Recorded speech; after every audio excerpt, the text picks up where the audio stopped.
ಇದು ಆಗ್ರಲೈಜರ್ ಹಾಕಿದ್ದು. ಇದು ಬೇರು ಬೆಳವಣಿಗೆನಾಗಿದೆ, ಆಮೇಲೆ ಹೈಟುನಾಗಿದೆ, ಎಲ್ಲ ಹೆಲ್ದಿ ಆಗಿದೆ.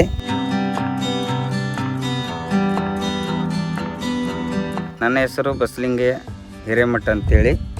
ಈಗ ನಾವು ಒಂದು ವಾರದ ಮುಂಚೆ ಆಗ್ರೋಲೈಜರ್ ಅಂತೇಳಿ ನಾವು 50 ಗ್ರಾಮಿನ ಅಂತೆ ಹಾಕಿರುತ್ತದೆ.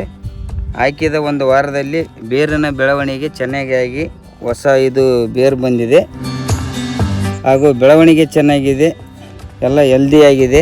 ಇದು ನಾನು ಆಗ್ರೋಲೈಜರ್ ಹಾಕ್ಲಾರ್ದ ಬೆಳವಣಿಗೆ ಆಗಿಲ್ಲ, ಆಮೇಲೆ ಬೇರೂ ಬಂದಿಲ್ಲ ಚೆನ್ನಾಗಿ. ಇದು ಆಗ್ರೋಲೈಜರ್ ಹಾಕಿದ್ದು. ಇದು ಬೇರು ಬೆಳವಣಿಗೆನಾಗಿದೆ, ಆಮೇಲೆ ಹೈಟುನಾಗಿದೆ, ಚೆನ್ನಾಗಿ ಬಂದಿದೆ ಅಂತೇಳಿ. ಹೀಗಾಗಿ ನಾವು ಸಸಿ ಮಡಿಗೆ ಹಾಕಿದ ಕಾರಣ ಚೆನ್ನಾಗಿ ಬಂದ ಕಾರಣ ನೀವು ಇದನ್ನು ಹಾಕಿ